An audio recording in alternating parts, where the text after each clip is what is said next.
Perhaps the greatest and most wide-ranging disaster to ever hit Europe, the fall of the Western Roman Empire. In particular, the year 476 CE is traditionally cited as the end of the Western Empire, when the final emperor, the teenage Romulus Augustulus, was deposed by the Germanic general Odoacer. It's important that we clarify that this fall pertains to the Western Roman Empire. The Eastern, known as the Byzantine Empire, continued on for nearly 1,000 or more years. Our focus here today is on what happened in Western Europe after this pivotal moment. We'll talk about the immediate aftermath of Rome's collapse in the West, and also touch on some long-term effects in subsequent centuries. And we have one goal in mind, that is to understand how a once unified imperial system fragmented, leading to a period of change, often called, if what, somewhat misleadingly termed, the Dark Ages. Well, to set the stage, we define the scope. The Western Roman Empire, in its final phase, included Italy, Gaul, modern-day France and Belgium, Hispania, Spain and Portugal, North Africa, centers like Carthage, and parts of Britain and Central Europe. By 476, much of this territory was already under the control of various Germanic kings, even before the last emperor fell. And we'll explore how those emerging kingdoms gradually replaced Roman rule, and how society and the economy were transformed in the aftermath. Along the way, we'll try and look at some lesser-known details to help illustrate this complex transition. The immediate aftermath is characterized by political fragmentation, economic contraction, and social transformation. Cities dwindled, trade routes broke down, and a new patchwork of kingdoms rose from the old imperial provinces. Yet even as Roman political power vanished, Roman culture and the memory of the empire did not just disappear overnight. Latin language, Christian institutions, and many Roman laws and customs lived on, albeit in altered forms. And so, think of our narrative in our time together today as a guided tour through the turbulent years after 476. But where are my manners? We can't start a tour without an introduction, can't we? It's good to see you all if you're returning. And if you are new to the channel, good to meet you. There is a like and subscribe button up there just waiting for you to click on it. I do thank you in advance. And leave me a nice little comment. I know I don't always have time to reply to every comment, as there are quite a few of them, but I do my best when I can. Also, thank you to the patrons supporting and those who checked out the merch store. Now, let's get straight into the topic. We know exactly what we are in for. So we often mark 476 CE as the fall of the Western Roman Empire. But it is important to understand that this just didn't happen in the blink of an eye. The collapse was a gradual process with deep roots, and therefore it's still a matter of debate to this very day. Well, short of reading the entire works of Edward Gibbon, which you can if you want to, but we'll try and get to the main parts of it. The Western Empire, you see, had been weakening throughout the 5th century due to internal strife, economic troubles, and relentless pressure from outside groups.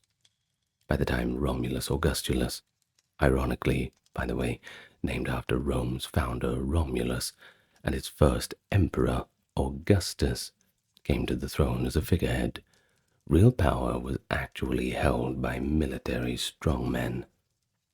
Romulus was only a boy, installed by his father, so it wasn't much surprise when Odoacer, such warlord of Germanic origin, forced him to abdicate.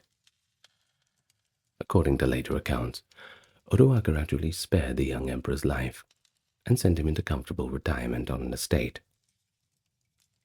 But either way, that ended the line of Western Roman emperors, not with a grand battle, but more of a quiet surrender on the imperial throne. No fight to the death, I'm afraid. Wasn't like in Constantinople. Well, that's a story for another time. So by 476, the city of Rome itself had already been humbled. It had suffered an infamous sack by the Visigoths in 410, and another by the Vandals in 455. And these shocks broke the aura of Rome's invincibility, along with traumatizing the Roman populace.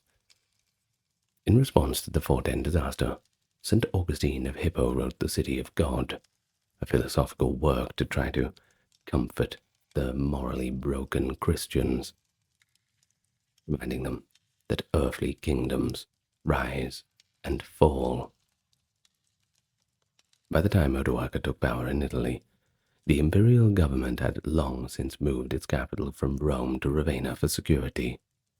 Large parts of the empire were effectively ruled by barbarian generals, even before the formal end. In other words, this entire process was more of a slow fragmentation than a single event.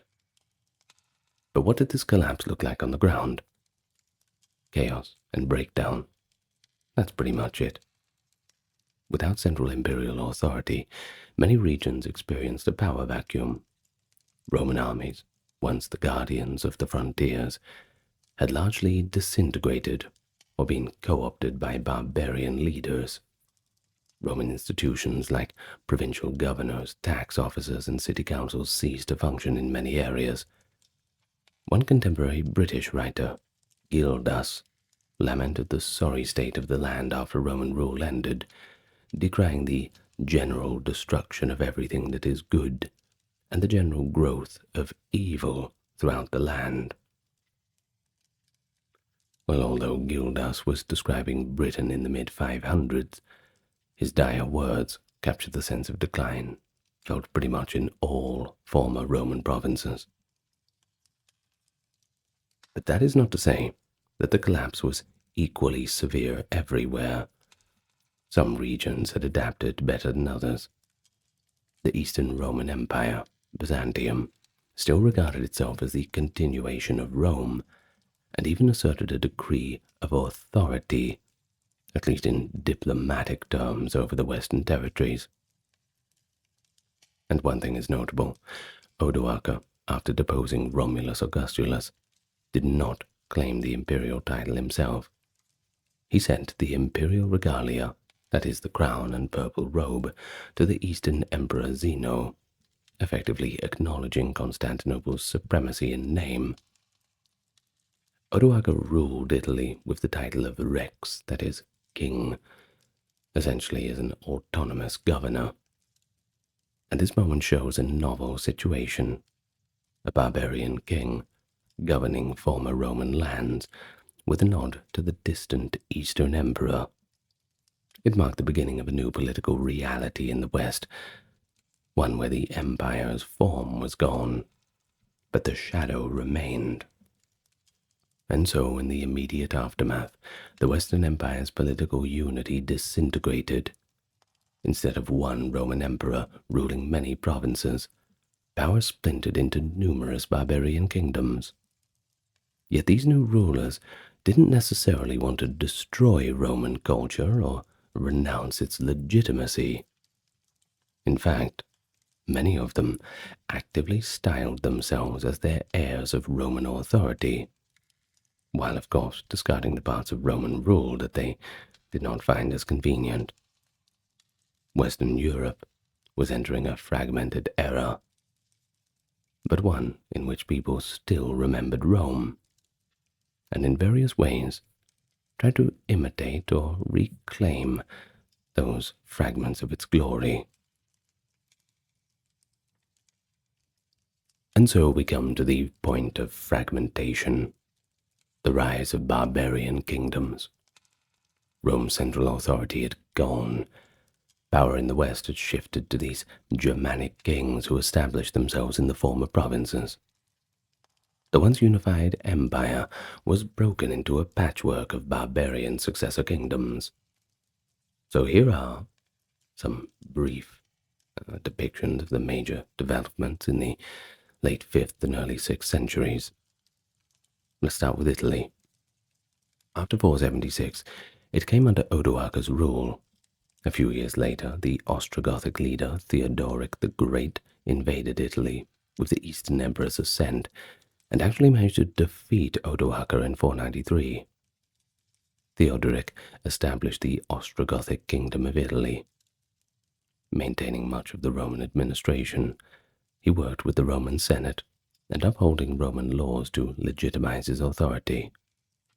Italy under Theodoric, 493 to 526, enjoyed relative stability. Roman culture and Gothic customs coexisted.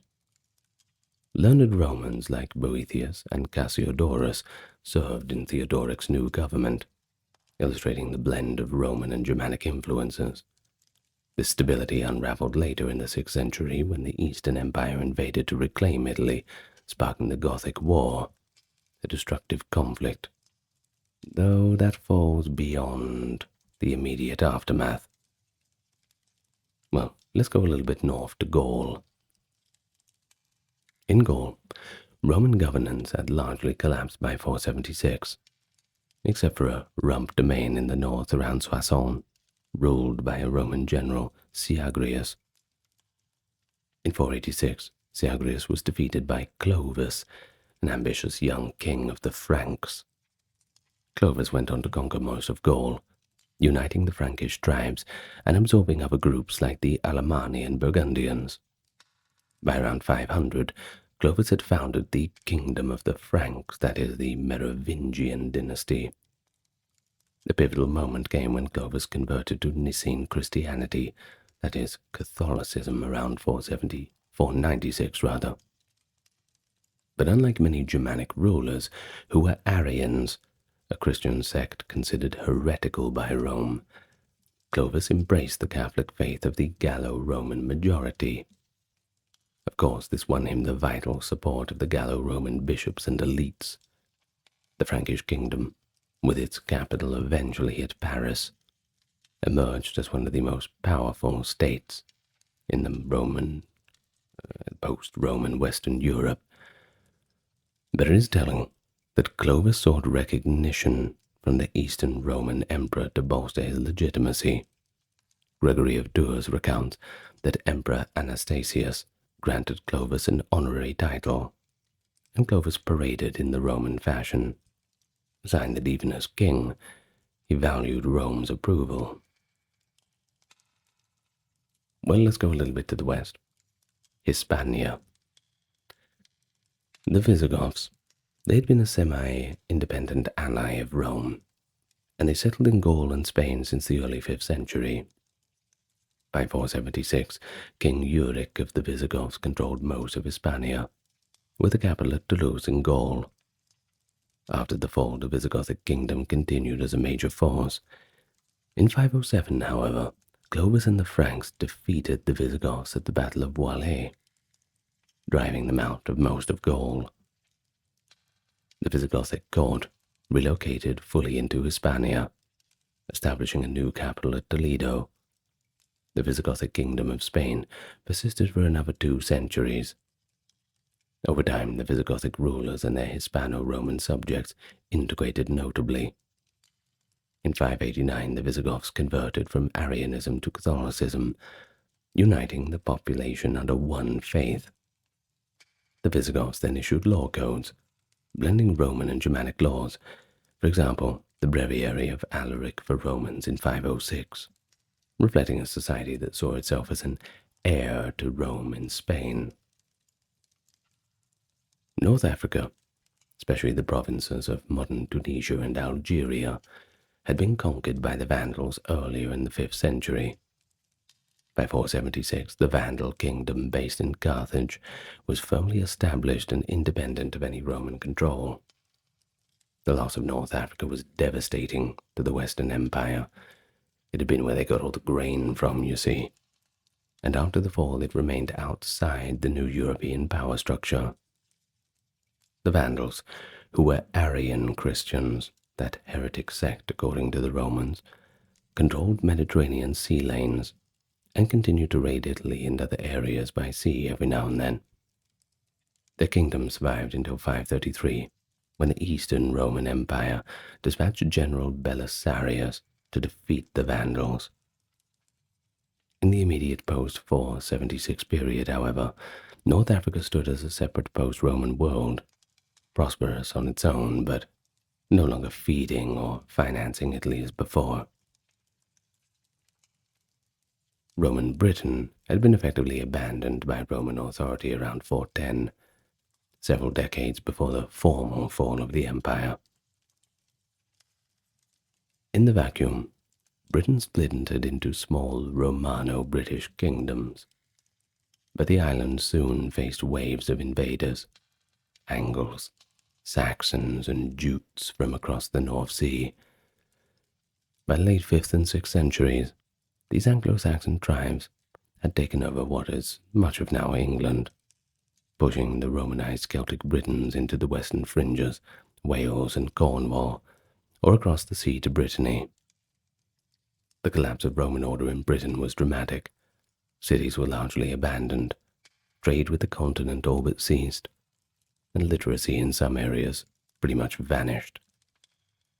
The monk we mentioned before, Gildas, writing around 540, gives a scathing account of Britain's leaders and describes a land beset by fire and sword. It was in this context that the legend of King Arthur would later arise, reflecting memories of Romano-British resistance against the Saxons, though factual existence of Arthur remains a little bit uncertain. So in all these regions, Roman provincial governance was replaced by new power structures. Yet the new kings often tried to present themselves as Rome's successors rather than its destroyers. Many adopted elements of Roman administration, law, and coinage. The Frankish and Visigothic kingdoms used Latin in their charters and kept some old Roman officers like count for local officials. The Ostrogothic kings struck coins with the image of the emperor in Constantinople to legitimize their authority. People in the former Western Empire, especially the locals, Romani, continued to think of themselves as Romans for some time, distinguishing themselves from the new Germanic elites. But as decades passed and new generations were born into the world, where empire was only a memory, identities began to shift. The groundwork was laid for the emergence of medieval peoples, Franks, Goths, Anglo-Saxons, and more, who still carried some Roman customs and blood, but they were about to forge something very new. But here's one pretty stark effect of the empire's fall. That is the decline of cities and long-distance trade. The Roman West had always been webbed together by roads and cities and commerce. But after the fall, a clear stagnation had set in. Many cities shrank dramatically, or were completely abandoned. For example, the city of Rome itself, which once boasted a population in the hundreds of thousands, dwindled to perhaps a few tens of thousands by the late 6th century. Its grand buildings fell into disrepair. Roofs collapsed, weeds grew in the once busy forums, and wild animals might even wander the desolate marketplaces. Other urban centers in Gaul and Britain experienced a similar decay. Public amenities like baths and aqueducts often stopped working for lack of maintenance. In some former Roman towns, people even scavenged building materials from temples and arenas to build simple shelters or fortifications, as a sign of changing priorities in a very troubled time. And so the Western economy became far more localized in its approach, with Roman roads no longer policed and the Mediterranean Sea no longer secure. long-distance commerce greatly diminished. The intricate trade network that had once bought olive oil from Africa or fine pottery from Gaul to far-flung Roman forts came apart. Instead, communities had to be self-sufficient. People produced and consumed mostly local goods. Local barter often replaced the use of money. In Britain, for instance, archaeologists find that after the Romans left, the influx of new coins and imported goods pretty much vanished, indicating a reversion to a simpler time. Without the large Roman state to provide stability, manufacturing and craftsmanship scaled back. Many specialized crafts died out in certain regions. Techniques for producing quality pottery, glassware, or complex metal goods were lost or at least greatly reduced in the post-Roman West, though some luxury crafts did continue under royal patronage. Grand construction projects, like city walls or monumental buildings, became a pretty rare sight. Most building work in the 6th and 7th centuries was on a modest scale or focused on military defense or churches. These economic changes also altered social arrangements. The elite retreated to rural estates and tried to make them self-contained. A wealthy landowner in Gaul or Italy might fortify his villa and rely on the peasants on his land to produce everything from grain to cloth. In return, those peasants looked to the Lord for protection against marauders, since the old Roman army wasn't around to do that anymore. This was an early form of the later manorial system. Instead of paying taxes to a distant Roman treasury, peasants now gave a share of their harvest to a local lord, who offered them safety in return. We can see here the seeds of what would become feudalism, born out of economic necessity and insecurity. But not everything was gloomy or completely static. Some trade did continue, especially luxury trade for the wealthy, or the church. For example, the Frankish kings and other rulers still valued silk and spices from the east, and there were merchants, often from the eastern Mediterranean, who traveled to western courts. Certain coastal cities in Italy, like Naples and Rome, maintained maritime links with the Eastern Empire, keeping a trickle of the old commerce alive. But compared to the integrated and thriving economy of the earlier Roman Empire, the 5th and 6th centuries were effectively in an economic depression. Production was primarily for subsistence. Local markets, rather than an empire-wide market, were now dominating people's lives. And so, in short, the post-Roman West experienced a major economic decline. It would be many centuries before towns grew again and trade flourished as it had under Rome.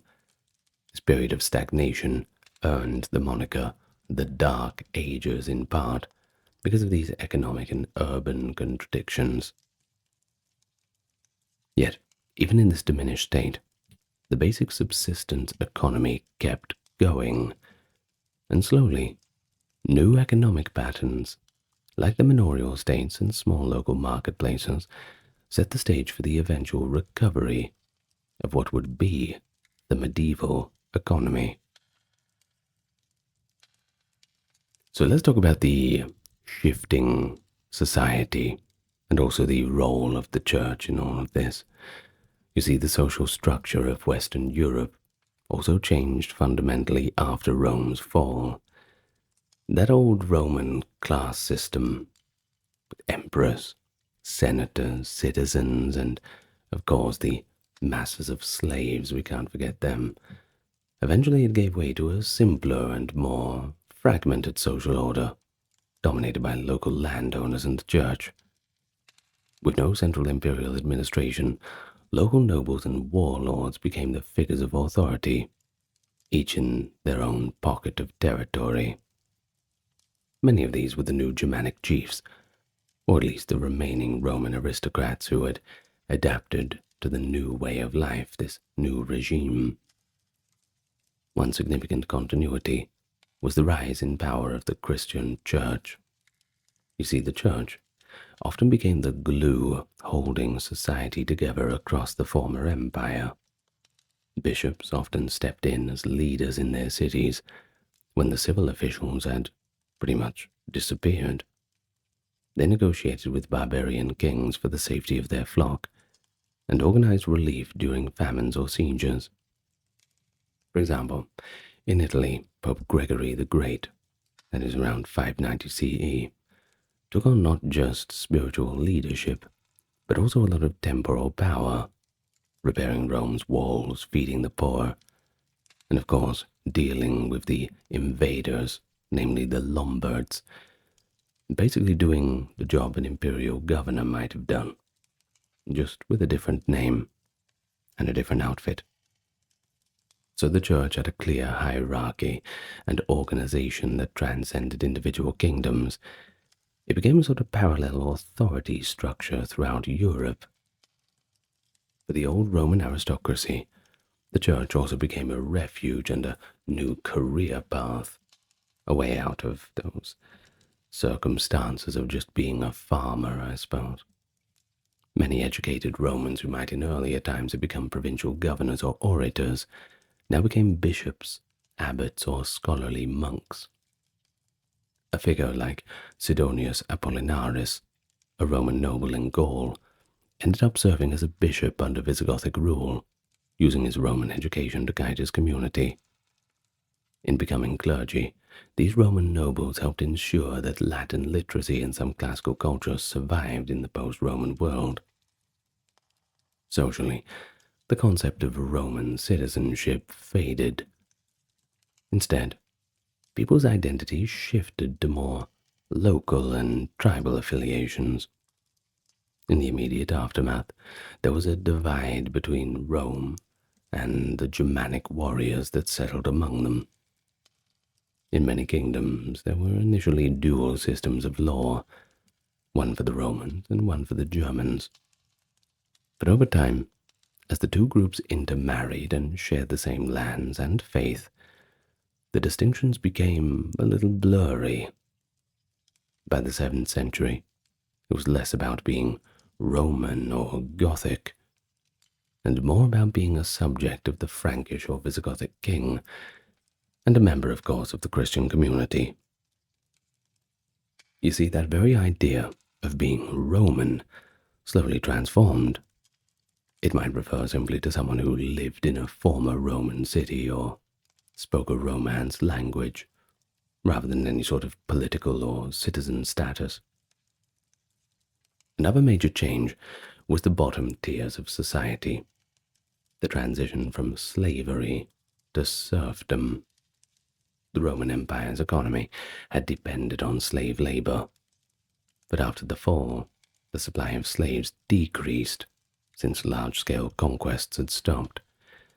Many slaves on rural estates were gradually replaced by serfs, tenant farmers bound to the land. The serfs were not free to leave the estate and owed labor and a portion of their crops to the lord. But, unlike slaves, they had families and some legal rights to protection. This change was gradual and it varied by region, but it set the stage for the medieval peasantry system. It was another aspect of society becoming more locally rooted. A person was tied to a lord and a piece of land, rather than being part of a vast imperial economy. The military aspect of society also shifted to a more personal basis. Under Rome, the military was a professional standing army, loyal to the emperor.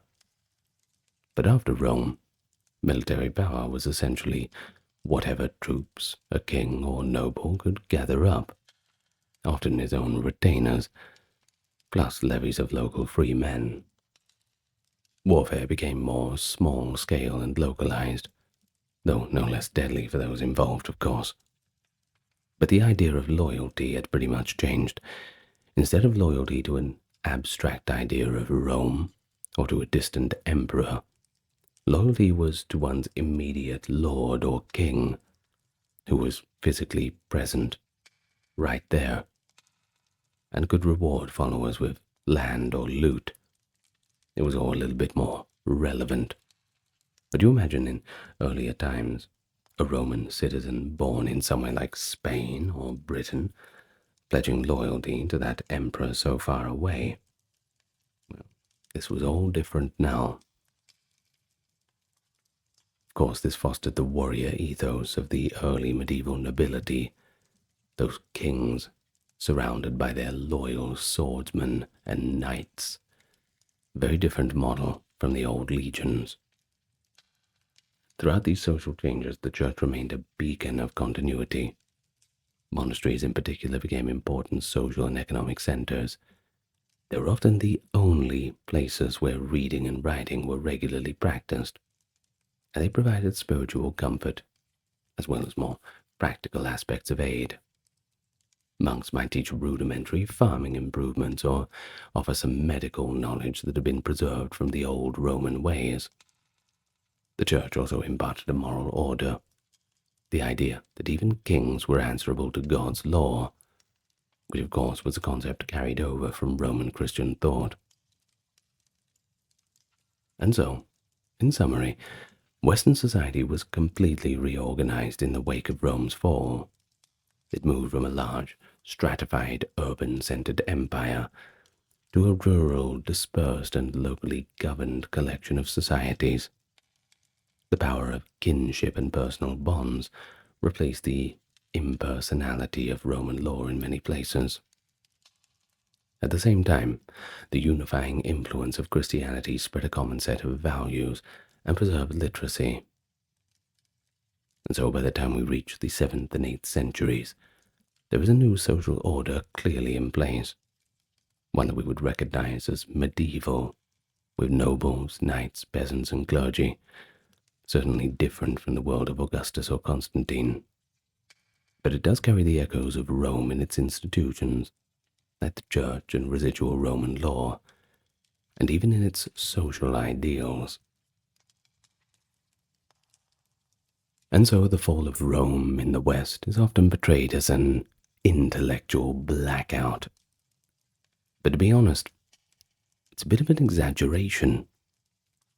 In fact, most people these days in the history circles, when they hear that term Dark Age, tend to raise a bit of an eyebrow at it. Sure, there was definitely a decline in learning and a loss of some technologies, but the period was more about reorganization and saw the preservation and reshaping of culture, rather than its total disappearance. Much of the classical educational system had faded away. Schools that had taught rhetoric, philosophy, and classical literature dwindled or closed, especially as the big cities declined. Fewer people were fluent in classical Latin or Greek. However, the flame of knowledge was kept alive in places like monasteries. The church had become the main patron of learning now. Monks and clergy copied what books they had. The Bible, commentaries, the works of church fathers like Augustine, and even some pagan Latin literature that was deemed to be useful, or at least not harmful. This copying was laborious. It meant that essential texts survived into the Middle Ages. Individuals like Boethius, who wrote The Consolation of Philosophy around 524 while in prison, exemplify this era's effort to bridge worlds. Boethius had tried to transmit Greek philosophical wisdom to Latin readers. Similarly, Cassiodorus, after serving in the Ostrogothic government, founded a monastery at Vivarium and compiled texts for his monks, including classical works, to ensure that the knowledge of antiquity would not perish. These were conscious attempts to preserve intellectual tradition during troubled times. Nonetheless, the focus of learning did shift heavily towards Christian theology and practice. The Roman literary and artistic output gave way to a Christian one. Instead of new Ovids or Platos, the writers of the early Middle Ages were more often writing lives of the saints, theologians or chroniclers of events. Of course, Latin remained the language of writing, but even that language evolved. Spoken Latin among the common people kept changing and changing, unwatched by the grammarians of old, eventually diverging into early Romance languages. But educated clergy still learned an increasingly archaic form of Latin to read scripture and old texts. Art and architecture in the post-Roman West showed a blend of old and new. Many artistic skills were lost or simplified. For example, large-scale sculptures in marble become increasingly rare.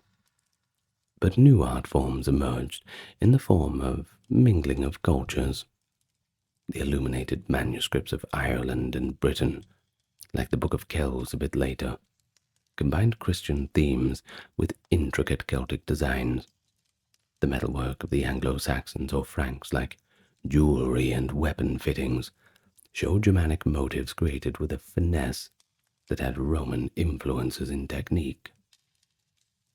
When new churches were built, they often reused stone from Roman buildings and imitated the basilica layout of Roman churches, albeit in a much simpler style. In terms of music, the seeds of what would become Gregorian chant were being planted in church liturgy, a departure from old Roman public musical traditions. One of the most significant cultural transformations was the very fabric of daily language and identity. Over the 5th and 6th centuries, the people of Gaul began speaking a Latin that was shifting more towards French. In Iberia, towards Spanish, and so on, although they would not have been identified as languages quite yet. Meanwhile, the Germanic newcomers, started to adopt Latin dialects in many cases, except of course in Britain, where the Anglo-Saxon language had took over. So in a way, the fall of Rome actually initiated the divergence of Western Europe into different linguistic and cultural zones, even as Latin and the Church provided a common thread between them. During the immediate aftermath, Western Europe also became more inward-looking culturally. That grand idea of a Mediterranean-spanning wide civilization was replaced by those regional cultures. The Eastern Roman Empire continued to produce great scholarship and art in Greek, but less of that knowledge made it to the West now. Of course, some exceptions when the Ostrogothic court in Italy tried to import Byzantine artisans, or later through the contact with the papacy and monasteries that would bring in some Eastern influence.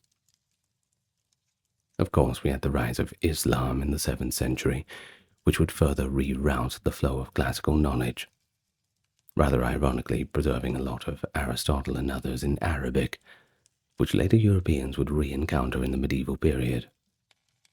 But in the 6th century West, scholars like Gregory of Tours or Isidore of Seville did the best they could with the limited libraries that they had, often mixing classical snippets with folklore and biblical interpretation. And yet, far from being a time of no creativity, the foundations for medieval European culture were being laid.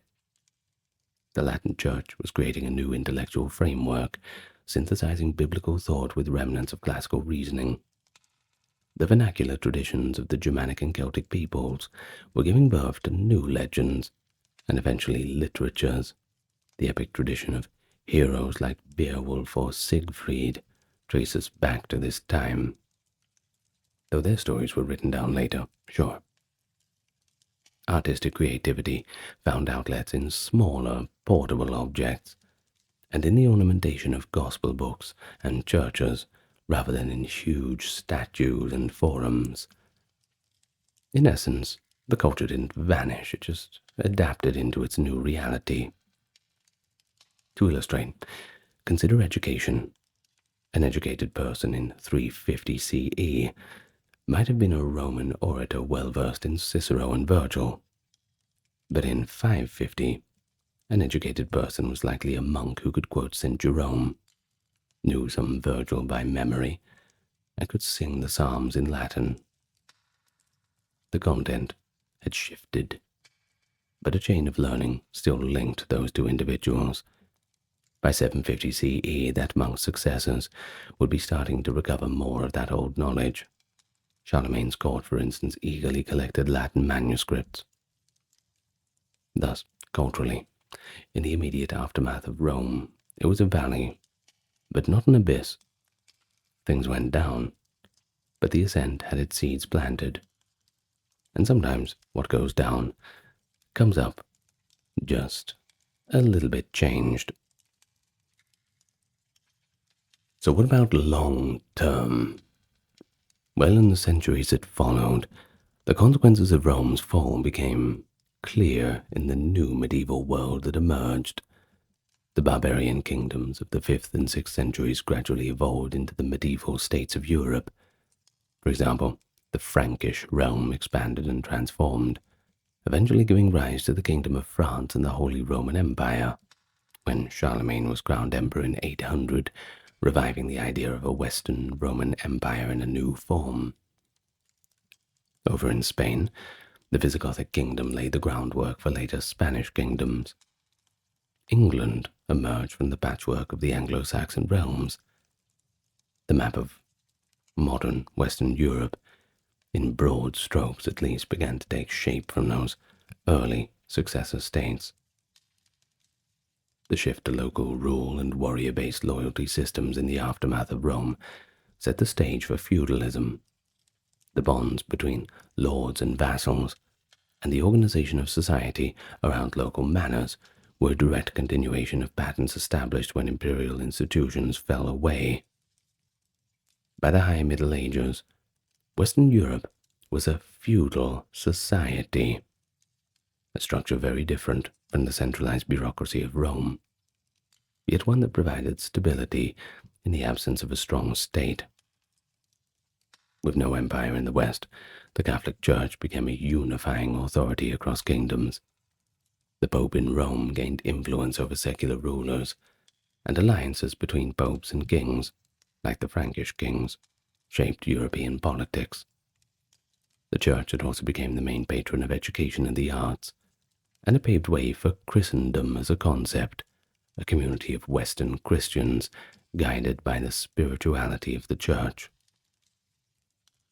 But much of Rome's cultural and intellectual heritage was kept alive in the monasteries and through oral tradition, a legacy that would be consciously revived in later centuries. Medieval scholars, when they could, looked back to Roman law, literature, and architecture as models. The use of Latin as the lingua franca of learning and diplomacy persisted all through the Middle Ages. The idea of the Roman Empire itself never completely died. It lived on in titles, such as the Roman emperors of the German lands, and in the collective memory. People knew that they were living in the shadow of a great past, and often they tried to reconnect with it. The Renaissance, many years later, would be a full-blown revival of classical learning. But even in the early medieval period, there were smaller renaissances, like the one under Charlemagne, aiming to restore some of that lost knowledge of Rome. And so the fall was not just an end, it was a new beginning. It marked the birth of medieval Western Europe. While it took a long time for stability and growth to return, they did, just in new guises. The long-term legacy of Rome lived on. The Latin language became the root of many European tongues, and Roman law influenced the emerging legal systems. Christianity virtually spread to all of Europe. The vacuum left by Rome's collapse allowed new institutions to develop, some of which, like the nations and churches of Europe, are still with us today. But the shockwaves of Rome's fall thus gradually gave way to a renewal, and the foundations of the next chapter of European history was built upon those ruins.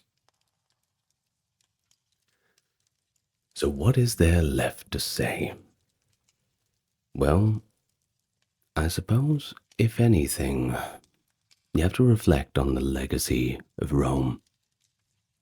I suppose a lot of the times societies and people get to a point when you get to that top of the mountain, you can only stay up there for so long. You have to go down eventually.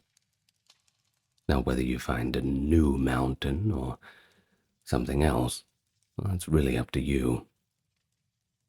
The centuries after the fall of the empire, I suppose they were a time of loss and transformation.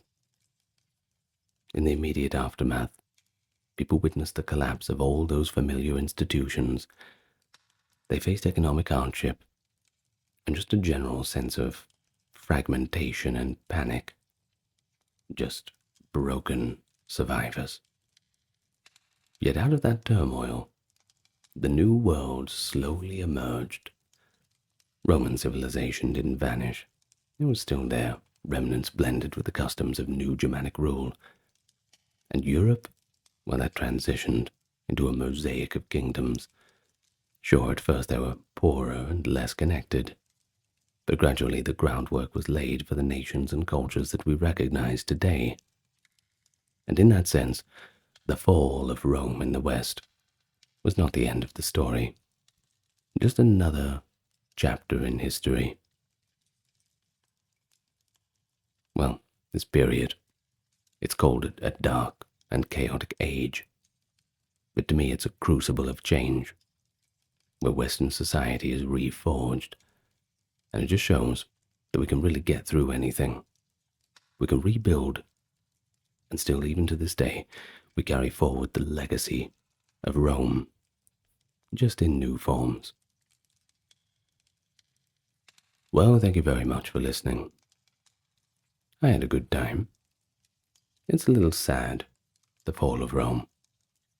It's not as sad as the fall of Constantinople, but, well, I don't want to bring you to tears tonight. I'm going to thank the top tier patrons and supporters: Dark, Kimberly, Christine, Sally, Amber, Susan, Cameron, Legitmus, Carrie, Charlene, Lynn, Therese, Katiana, Nicholas, Ulfednir, Alexander, Charles, Christine, Dr. Neuronerd, Aaron, Jaden, Jim, Jeffrey, Jessica, Madeline, Melissa, Orthodox Review, Scott, Stark Factory, Shell, Wendy, Josie, Sarah, Ryan, Thor, Cameron, Stefan, Kevin, HMSHH, Crystal, and Dalbury. So good. Good people. Thank you. And that's it from me. I suppose I will see you whenever you feel like returning. If you want to learn something, well, this is the best place you can go to. Maybe not the best, but it's pretty decent.